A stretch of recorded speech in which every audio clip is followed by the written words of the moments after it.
A mi madre la operaron de un meningioma, se le hizo radioterapia, después solo me duró 3 años. Le dio radionecrosis, perdió la vista, la conciencia, cayó en cama y murió. Bueno, un meningioma no es un tumor maligno en el cerebro, como solemos escuchar, sino que es la consecuencia natural, es una respuesta biológica y lógica de un proceso biológico de reparación del cuerpo, y para entenderlo, primero tenemos que comprender que las meninges, la dura madre, el aracnoide y la pía madre son membranas delgadas que están recubriendo el cerebro, que lo envuelven, lo protegen, ¿sí? Y también protegen la médula espinal.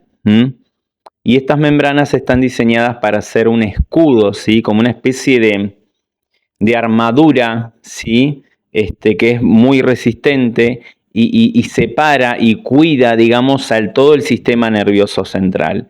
Y desde las 5 leyes biológicas entendemos que estas estructuras son originadas o derivan del mesodermo nuevo y se controlan desde la médula cerebral, ¿sí?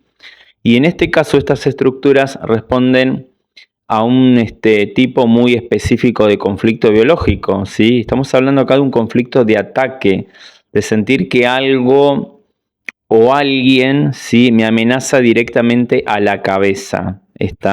Ya sea un golpe real, un golpe simbólico, una cirugía, palabras muy impactantes, un diagnóstico vivido como un ataque frontal a la integridad, ¿sí? Y cuando una persona vive un shock biológico de este tipo, ¿sí?, o un diagnóstico médico, ¿sí?, que se dice así, sin escrúpulos, de forma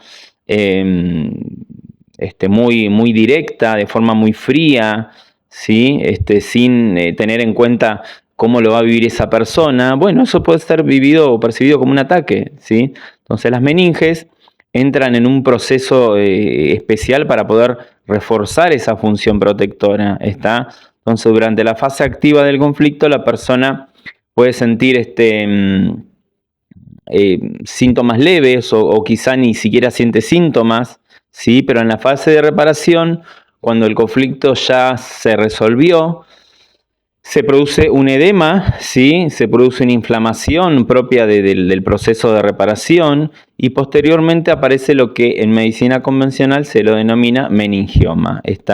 En realidad, esto no es algo malo, ¿sí? Sino que es una proliferación de ese tejido meningeo, ¿sí?, del mismo tejido conjuntivo y meningiotal, que tiene la función de proteger el sistema nervioso central, ¿sí? No son células gliales en este caso, no son células malignas, sino que son células de la propia, digamos, meninge, que se multiplican, perdón, para completar ese proceso y poder fortalecer esa zona y poder reparar eso que se adaptó, ¿sí? No es un proceso maligno ni descontrolado, sino que es algo biológico, coherente, ordenado y con un sentido. Y según la localización del edema y la reparación, bueno, pueden aparecer síntomas como dolor de cabeza, rigidez, cansancio extremo, crisis epilépticas, ¿sí?, cuando la inflamación presiona temporalmente zonas específicas del cerebro.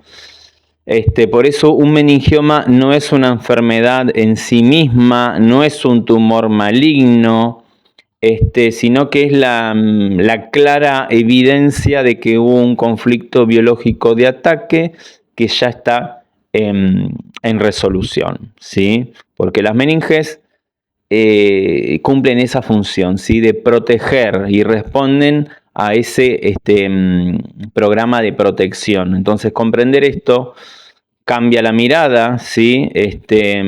La persona sale del miedo, ya no lo vive como una amenaza, ¿sí? Es un tejido que está terminando, digamos, un programa natural de supervivencia, ¿sí? Es una reparación inteligente de nuestro cuerpo, de nuestra biología, que se activa para cuidarnos, ¿sí?, para mantenernos con vida. Y algo muy importante, y quiero que pongas mucha atención en esto que te voy a decir, y que puedas entender, especialmente cuando alguien ha pasado por una cirugía, ha pasado por tratamientos posteriores como la radioterapia. Son las terribles consecuencias, ¿sí? Como la radionecrosis. A ver, la radionecrosis es un daño muy profundo, ¿sí? Que puede aparecer semanas, meses o incluso años después del haber aplicado la radioterapia en el cerebro, ¿sí? O en las meninges. Porque, a ver, literalmente lo que produce es la muerte de todo el tejido, ¿sí? Causada por esa radiación. Entonces, la radioterapia no distingue entre el tejido que se está reparando y el tejido normal o el tejido sano, ¿sí?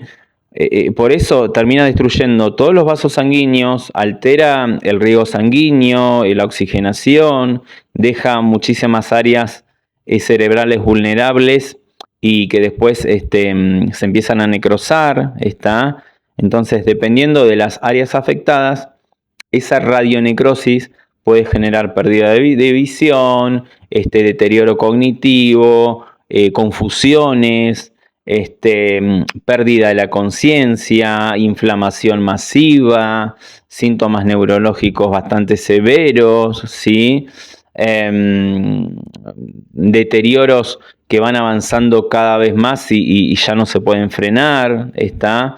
Por eso tantas familias, tantas personas me relatan que después de haber pasado por un proceso tan agresivo como la radioterapia, la persona solo les duró unos años o quizá unos meses, ¿sí? Pero no por el meningioma en sí, sino por el daño acumulado por la radiación, ¿sí? Que produce la muerte de todos los tejidos, ¿sí? Que son tejidos muy delicados en las zonas del cerebro. Y todo esto, lamentablemente, está probado por la medicina corrupta, que no tiene ni idea de lo que sucede en el cuerpo humano, y así van matando personas de manera legal en nombre de la ciencia. ¿Está?